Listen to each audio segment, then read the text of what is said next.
Now that we've got a partial DIT configured, let's move on to configuring replication.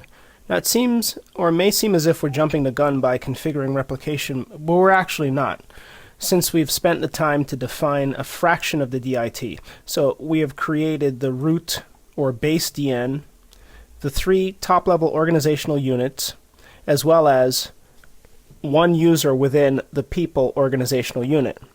This is a perfect time to set up replication in that as we create subsequent objects, those objects will be replicated to the secondary or slave servers. Let's open our notes and discuss the replication model implemented by OpenLDAP. We'll label this section Replication, and we'll be replicating to a Red Hat Enterprise system initially, then eventually to a Solaris system. So the replication model permits changes to the master server. So there basically is a master server and n number of slave servers. Whenever changes need to be affected to the directory information tree, you'll do so at the master server or by connecting to the master server using your LDAP client. So that's something to keep in mind. And there are a series of steps that are required to make this all work.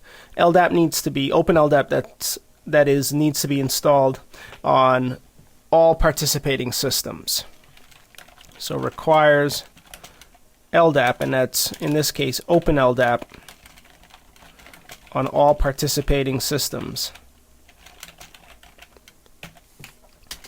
Now we've mentioned that we have another system, a Red Hat Enterprise system, that we'd like to configure the replication on.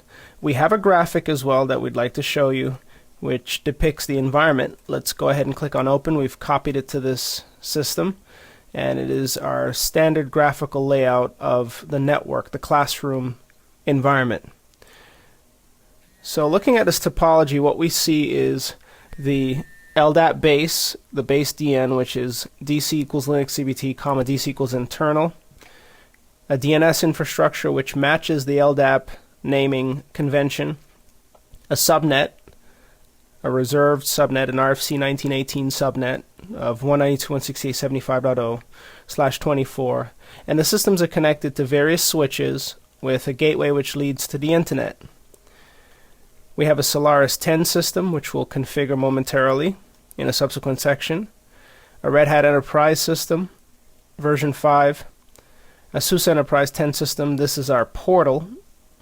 This is the system we use to connect to the remainder of the systems throughout our illustrations.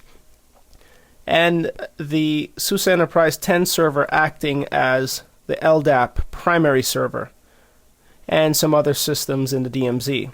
So our LDAP primary server is this box, the 192.168.75.19 box. It's functioning, or will function, as the primary. Now, any OpenLDAP server can function as a primary as well as a secondary server, but you should choose one and have the remainder be secondary servers. So with that in mind, our remote system Linux CBT SUSE 2 will be configured as a primary to replicate to one or more of the secondary servers. In this case, we'll begin with the Red Hat Enterprise 5 box, which means there are some prerequisites. So let's return to our notes and discuss those prerequisites. We need to ensure that OpenLDAP, and this is the Red Hat requirements, that OpenLDAP is installed. And those packages resemble or have a prefix of OpenLDAP star as well as NSS_LDAP star. The NSS_LDAP package includes PAM support. So unlike with the SUSE 10 environment, there isn't a separate package with the PAM library. The PAM library is included in NSS_LDAP in that RPM within the Red Hat Enterprise 5 environment. So we need to install the appropriate RPMs, which we've already done. We'll identify them for you by opening a shell and initiating a connection to that remote system. And let's just confirm the IP address from our graphic.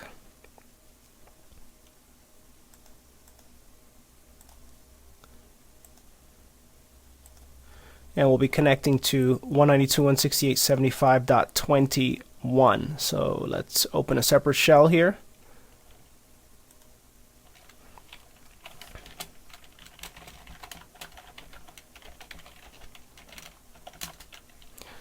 This is the first connection, so we're prompted to accept the public key.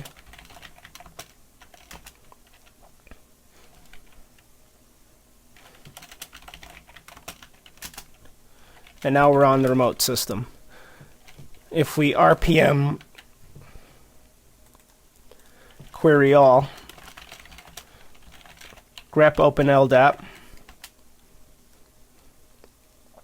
we see that there's an Open LDAP servers overlays, which includes additional modules, such as modules for ACLs supported by LDAP. Open LDAP-clients, which includes the familiar, some of the clients that we've yet to look at. Open LDAP, as well as Open LDAP-servers. Open LDAP contains files, directories that are shared by the remainder of the Open LDAP packages. An RPM query list of Open LDAP-clients, for example, reveals the important online client tools: LDAP add, compare, delete, modify, etc. Let's query list Open LDAP proper,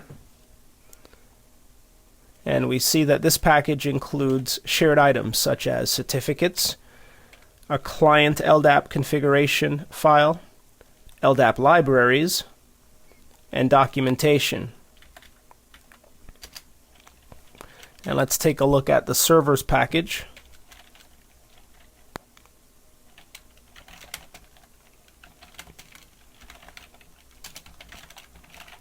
And this package should contain, as is obvious, information pertaining to the server, such as slapd, slurpd, and documentation for slapd and slurpd.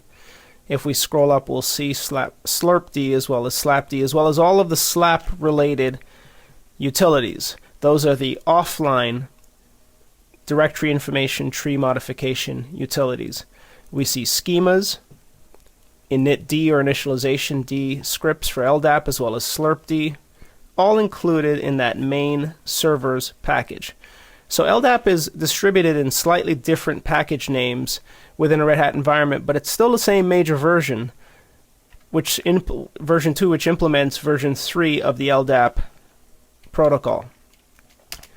Let's just confirm also the presence of NSS_LDAP, because later on, once we migrate from etc password to LDAP authentication, we'll need to ensure that the PAM and NSS environments are properly configured. So we'll RPM query all this time NSS_LDAP, and this will search the RPM database for that particular package, which will come up momentarily, at which point we can enumerate the contents of the package. So it's RPM query list NSS_LDAP.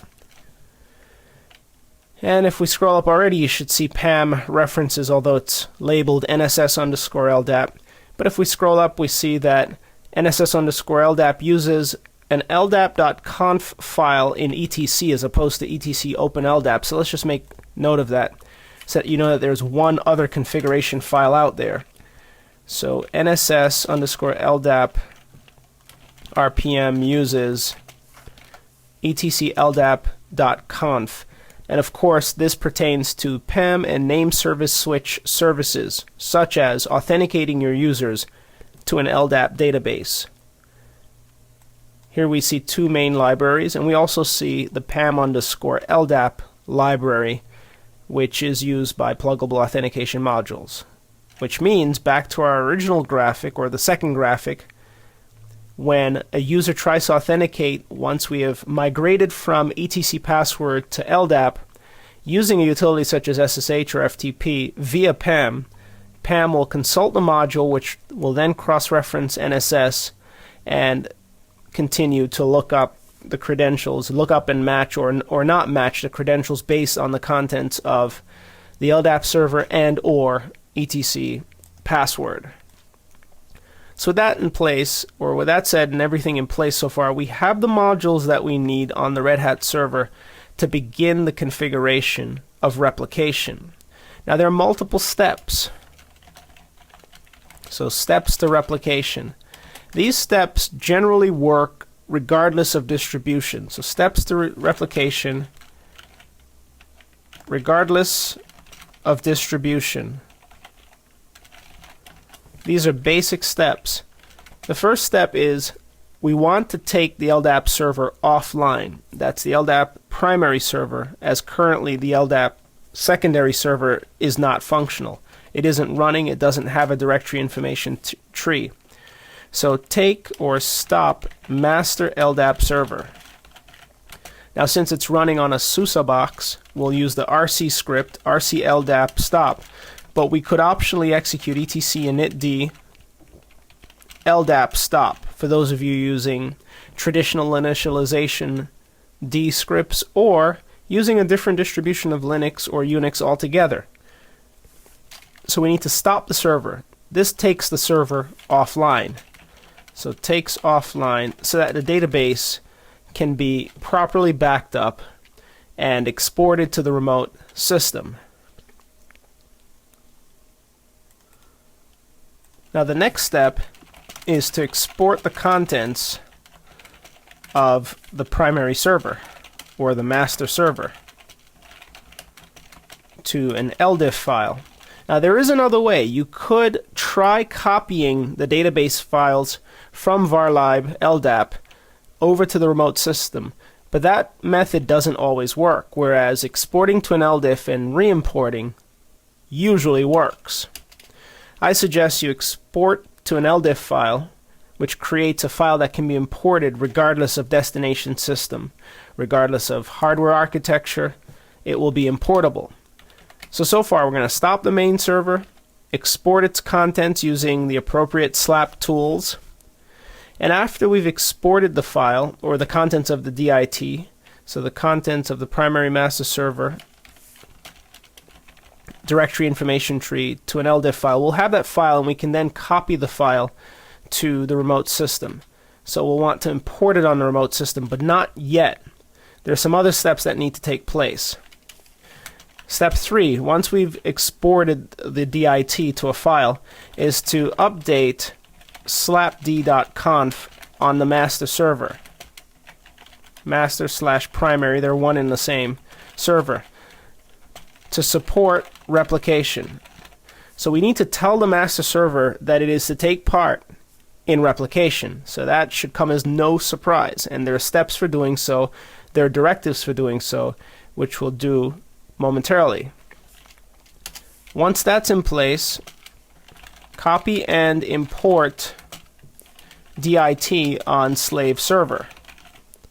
That'll be our next step after we have updated the slapd.conf on the master server. Once we've copied and imported the DIT on the slave server,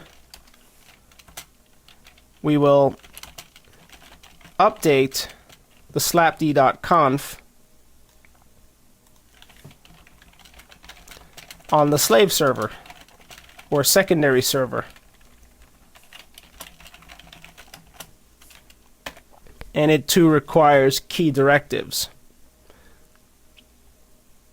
We will also take an additional step to avoid any name resolution issues. This isn't required if you use IP addresses or if your name resolution services are intact. We will take the added preventative step of updating the host's files on both machines. So update etc hosts on both machines so that they can always resolve or always find each other using either a fully qualified domain name or a short name. Once we've ensured that the name resolution is intact, we will start slapd, meaning the main LDAP process, on the replica or on the slave server.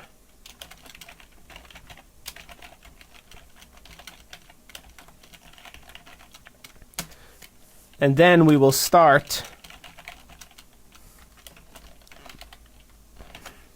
the same process on the master server.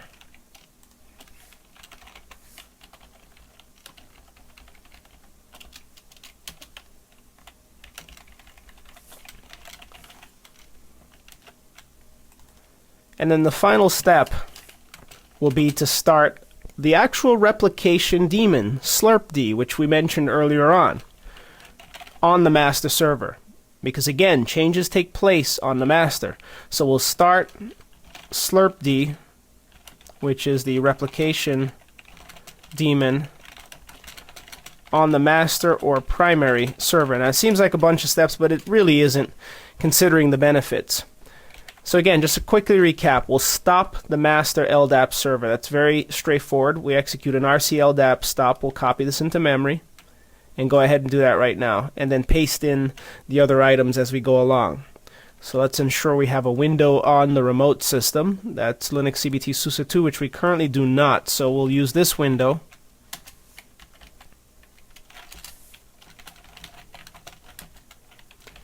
Now we're on the remote system. And RCLDAP status will tell us that it's running, and RCLDAP stop will stop the server. And a rerun of status will show that it's no longer running. So the LDAP server has been stopped on the master. Next, we want to export the contents of primary servers, of the primary server's directory information tree, to an LDIF file. Now we did mention earlier on that there are two types of administrative tools provided. These are, of course, shell-based tools as opposed to GUI tools. They include offline and online tools. When you stop the server, you'll want to use offline tools. So let's just note that. Note, when the LDAP server is not running, use offline or SLAP-related tools. This means that the tools will access the database directly as opposed to through the LDAP server, which at this point is currently not running. Now there are two commands that we need to be concerned with: slapcat and slapadd. Slapcat, if you think of the cat or catenate program, which catenates/concatenates within any Unix, standard Unix or Linux environment, slapcat will export. It catenates, it dumps the contents of either a branch or the entire directory information tree, if specified, to standard out. But we can alter it so that it sends its output to a file. Slapcat with the B option allows us to indicate between single or double quotes the base DN that is to be exported. You can export a section of the tree if you'd like. So for example, let's say you wanted to, let's just pull up our graphic to discuss. Let's say we wanted a secondary server or another server to host or to replicate only a fraction of the tree. Let's say the fraction which contains the organizational unit engineering. We could indicate the distinguished name for the organizational unit, and all of its contents, which includes users, groups, etc., will be exported, and we could then house this branch on one or more replica servers, which means when replication takes place, only the branch indicated or imported on the replica server will replicate. But for simplicity, we'll export everything. So we want to indicate the base DN, which is DC equals Linux CBT, DC equals internal. This means export everything from the top of the tree. From here down, which includes all organizational units 1 through N, which includes all objects 1 through N, users, groups alike. Export everything, the entire hierarchy, exported to a text file. Now, of course, we need to specify that text file, so we'll indicate the -L option, and we'll call this linuxcbt.internal.ldif. This is to be performed again on the master. So perform on master. Let's go ahead and give this a shot.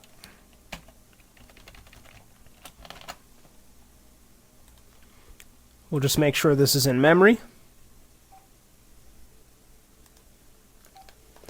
and navigate to a shell, again on the master server, Linux CBT SUSE 2.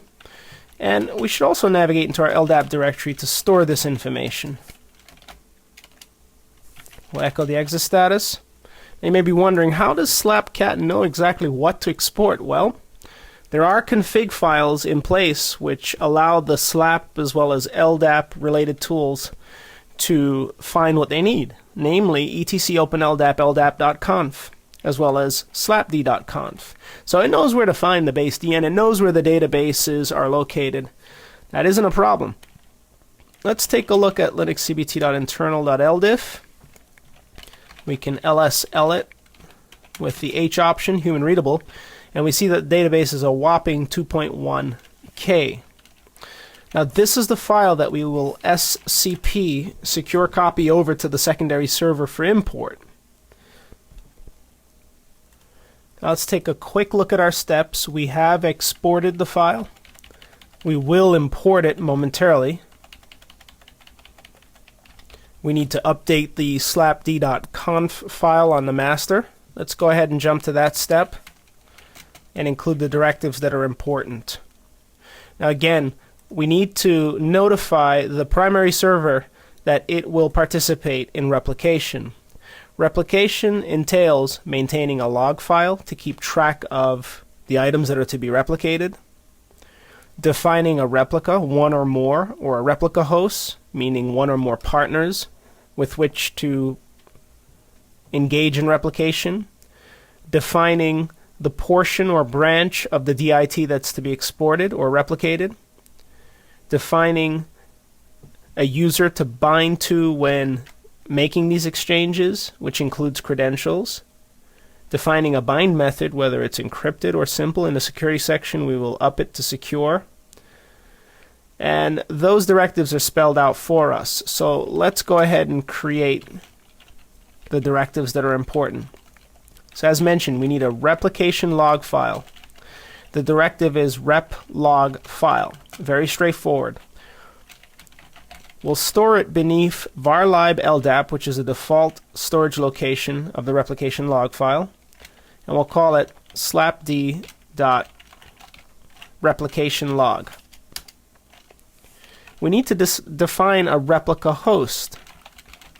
So replica host equals, and the name of the remote system, if we look at the shell and type host name from that remote system, the Red Hat system, which is here, is linuxcbt serve4.linuxcbt.internal. So we'll just copy this. We'll be updating our hosts file to reflect the changes momentarily. So let's indicate the host. But we must also include the port with which to connect to. The default LDAP port is 389. We need to indicate a suffix.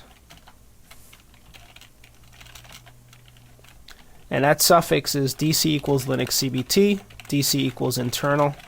This can be protected by double quotes if there are any unusual characters that you need to protect. We need a bind DN. We usually include this between double quotes. CN is equal to manager. Now you could define a different user such as replica or replication or redundant or whatever you'd like to call it, but for our intents and purposes we'll use the user who has full rights to the tree and later on tighten it up. DC equals linuxcbt, DC equals internal. So we're simply specifying here the user with which to bind whenever performing the replication. Again, slurpd will run and it will log the changes and will make the connections when necessary to the remote system. But it needs credentials with which to make the connection or connections to the remote system. So in addition to a bind DN, we also need credentials. This basically represents the password to use to connect. So credentials equal the following. We did mention we need to indicate a bind method. We'll set it to simple as opposed to for encryption, and we'll disable transport layer security for now. So just to recap, the primary or master server needs to know where to store its replication information, and it needs one or more replica hosts. Each replica block, like what you see here, corresponds directly to a host. which is why we have indented all of the items that belong to the hosts. We need a suffix. This is the branch that's to be replicated. And we must bind and authenticate, and we want it to be simple, which is just like indicating the -X option when using the LDAP add tool or modify or delete. And for now, we don't want transport layer security. So with that said, let's incorporate these changes into our primary configuration file, slapd.conf, on the server, on the master server, that is. And that's Linux CBT SUSE 2. So let's find the window which reflects Linux CBT SUSE 2. This is it. And we'll navigate into etc open LDAP. Now, just for peace of mind, it makes sense to back up the original slapd.conf file in the event that the replication doesn't work on the first try. So we'll copy slapd.conf to slapd.conf.back1 and then make the changes to slapd.conf. This will save us in the event that we are unable to back out. We can place our directive anywhere in the file. Let's just create a section calling it replication. A simple comment is fine. Paste our entry here. And we do need to update our hosts file so it knows how to find Linux CBT serv 4. So let's save the changes to slapd.conf.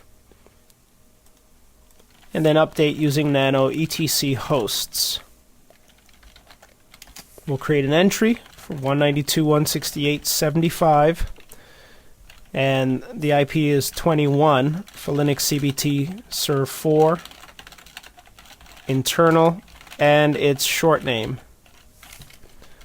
This will ensure that communications with that remote system will take place even in the event where DNS breaks down. That's in place. And we'll also do the reverse on the target system to be sure that it's able to find it.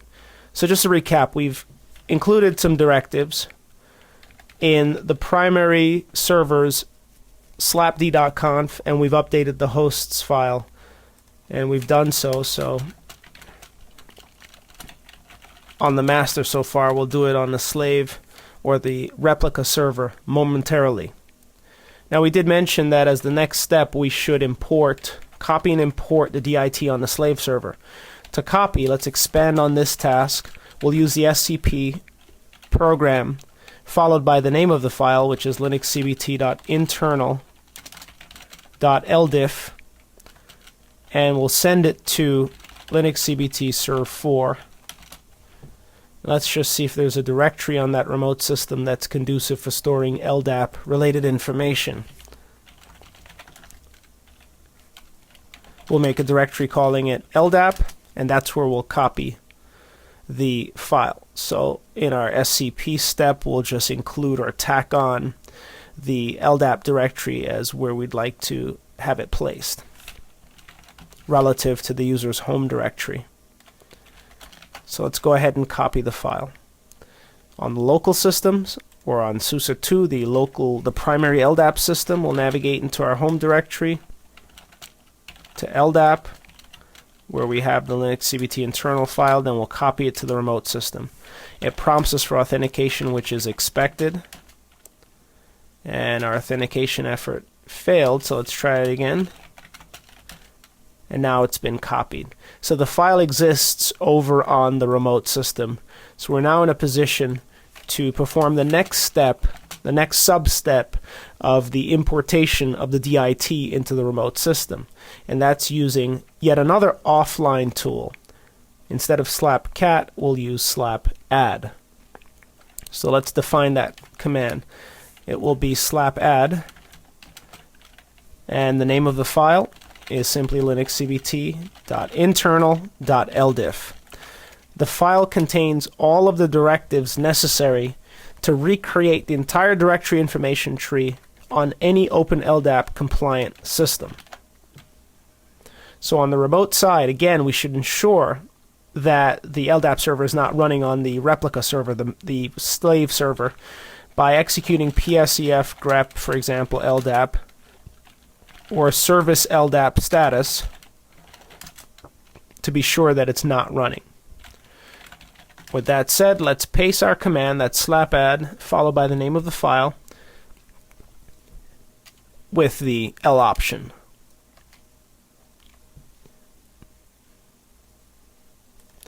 Now notice that an error has been thrown, and this is by design. This error reflects the fact that the default slapd.conf does not recognize dc equals Linux CBT, dc equals internal. It's set to recognize my-domain.com, which leads us to an interim step. Let's alter this to make it C, and B will be update DC information on slave servers or in slave servers etc open ldap slapd.conf. Very important. But you would have seen this error anyway had you tried like we did, and would have known or at least seen the hint to update the slave servers slapd.conf. Now we have the directives for the slapd.conf. It includes updating the root DN, the root password, as well as others. So let's include those directives here and paste them in. So B1 will be, or we'll just, so that we don't have the B as a prefix, we need to ensure that the root DN is set to the same root DN as the primary server, which is basically cn equals manager, what we have above here. So we'll just take this. That's the root DN. Root password, however, is equivalent to the credentials set on the master server. So root password is as follows. We need two more directives actually. Update DN, and this update DN specifies the user who is authorized to update the directory information tree. Meaning, when the master server attempts to communicate with the slave server and presents credentials to perform the update on the secondary server, the secondary server matches the supplied credentials by the primary server against what we specify here, and if they match, then it allows the primary server to update the contents of the directory information tree on the secondary server. So this user is permitted access. Now the final directive we need is called the update reference directive. This is a way of rerouting LDAP clients to the master server when a write needs to take place to the primary copy of the DIT. Again, an LDAP client could end up at the primary, the secondary, depending on how DNS routes them or what IP address the user specifies. But if an update is to be made to the DIT, it has to be done on the master, which is why we have yet another directive called update ref. And this is an LDAP string, which indicates the name of the source or primary server, the server which has a copy of the DIT that's to be updated. So this becomes a reference. This serves as a reference to the calling LDAP client. Let's go ahead and update the slapd.conf on the secondary server. So let's navigate into etc open LDAP, where we'll copy slapd.conf to slapd.conf.back1, and then modify slapd.conf and update these items. Now the root DN is defined at an earlier point, so we can just specify our item right by the root DN, or just comment the existing root DN. Let's go ahead and place it right here. There we have root DN. We'll just keep it consistent, making it lowercase. Root password, update DN, and update reference. Now we'll comment this root DN, and we'll update the suffix as well for obvious reasons. So the suffix becomes DC internal and DC Linux CBT. So now we've got the new directives. We have a suffix which matches the primary. Notice we tried to import items that belong to a different container, and the slap utility slap add failed. we've got a root DN, a root password, the name of a user who's permitted to update the copy of the DIT which lives on the secondary or slave server, and an update reference directive which reroutes the user or the calling client to the master copy of the server. Now, since we're using this name, this fully qualified or FQDN, we should ensure that the hosts file on the secondary server is updated appropriately. With that said, let's nano etc hosts on the remote system, the secondary server. And we'll just copy an existing line and paste it twice, updating to the appropriate IP address, which is .19, changing the name from serve1 to SUSE2, and ditto for the short name. We'll save the changes, and from the perspective of the slave server, we should be able to now ping using short and or long names SUSE2. Let's try with the long name. Ditto. So the hosts files have been updated on both systems. We can mark that off from our hosts file section. Updating the master and slave hosts files can be done at any point. Doesn't have to be done in this particular order. And we have updated as a separate step the slapd.conf on the slave. Now let's go ahead and try slapadd again. What will happen subsequent to a successful execution of slapadd is the population of database files in varlib LDAP. And now we're in the wrong directory, so let's navigate back to our home directory, LDAP, where the file lives. And now the process ran successfully. As mentioned, if we lsltrh varlib LDAP, we see that the files have been created. Now, a quick note, you may be wondering, how does the secondary server, which happens to be of a different distribution, know where to place its LDAP database files? Well, SUSE and Red Hat Linuxes are similar, so many of the directories they share, and as a consequence, OpenLDAP is configured similarly, despite the different package names. So we've got a primary server of SUSE 10, Linux CBT SUSE 2, secondary of Red Hat Enterprise 5. And on top of that, if we navigate to etc OpenLDAP and take a brief look at the primary config file, slapd.conf, we'll see the db variable, which indicates where the database is to be stored, or where the database files should be stored, in varlib that is. And let's go through, and there it is, directory, varlib LDAP. That's where the files are to be stored.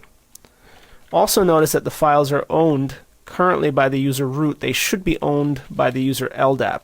We executed the process, the slap process, as root, which is why the files are owned by root. Let's just make a quick change because we've seen problems with this.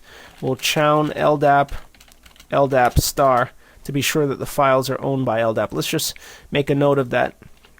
If you start your server and it's not a problem, then by all means leave it as root. However, ensure that DB files in varlib LDAP are owned by LDAP.LDAP, or if you're using a different distro, a different type of NIX, then whomever your LDAP server executes as, be sure that that user and that group owns all of the files in the default storage location. Just be sure of that. So what remains? We've updated hosts, everything's accessible, so on and so forth. We're almost at the end of this replication setup, after which we'll be able to move on with replicating on Solaris and then continuing our studies of basic LDAP concepts. Well, we've updated slapd.conf, hosts, so on and so forth. We need to start slapd, or the LDAP service, the main LDAP service, that is. We need to get it going on the slave server first. Let's go ahead and give it a start. Now on the Red Hat side, that's going to be service. This is for RH. That's going to simply be service LDAP start, or etc initd LDAP start. Either or will suffice. The service program or executable is Red Hat specific. So let's move on. Secondary server, we want to give slapd a start. Let's take a look at the permissions of slapd.conf, and there it's owned by root entirely, whereas on our local system, the SUSE2 box, let's navigate to etc open LDAP and lsl slapd.conf, it's readable by the group LDAP, so that's the problem. These things happen when you copy files around, so what we'll do is chown root.ldap slapd.conf and then try again. So the LDAP process was unable to read the config file. Now we see that it's started successfully. So let's just note that. Ensure that etc open LDAP slapd.conf is readable by LDAP group, or by the group with which the LDAP process executes as. If we psef grep LDAP, we see that it's running as the user LDAP, which means in all likelihood it executes as the group LDAP as well. So it's now up and running.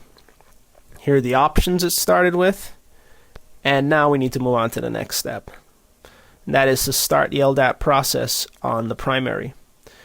And this will be our test of whether or not the directives that were changed on the master server have taken effect or are successfully specified, meaning no syntactical errors.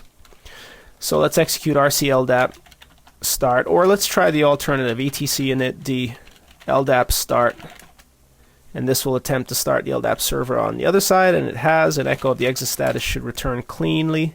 It does, and that works as we expect. So the step is simply etc initd LDAP start or rcldap start. And of course you confirm when you're done psef grep LDAP to be sure that it's up and running. Last but not least, start slurpd rc slurpd start or etc initd slurpd start. Again, the slurpd process is the replication process. Important replication process. That's why you need to be sure to start it. Now let's just add as a 10th step. If LDAP is to be an important service, a service relied upon by your users, ensure that services are set to start when the system reboots. It's Linux, it shouldn't reboot often, but nonetheless it's quite possible. Check config is your program on both SUSE and Red Hat Linuxes. Check config list slapd, or LDAP that is, tells us whether or not it's set to be on in any of the run levels, and it's not. Check config LDAP on, we'll turn it on in the appropriate run levels. And ditto over on the Red Hat side. Check config list LDAP tells us it's off. Check config LDAP on turns it on.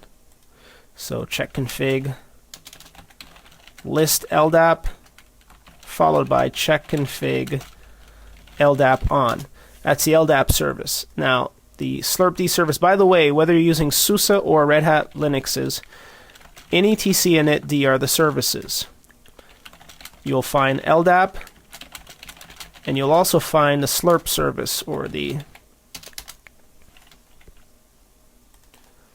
LDAP service on the Red Hat side, but the slurp service on the SUSE side. These are some of the subtle differences.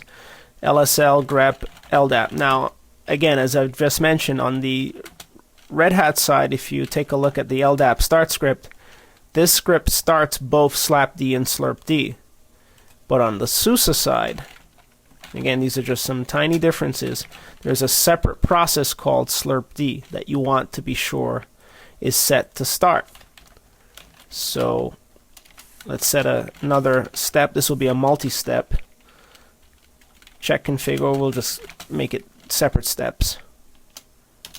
Slurpd on.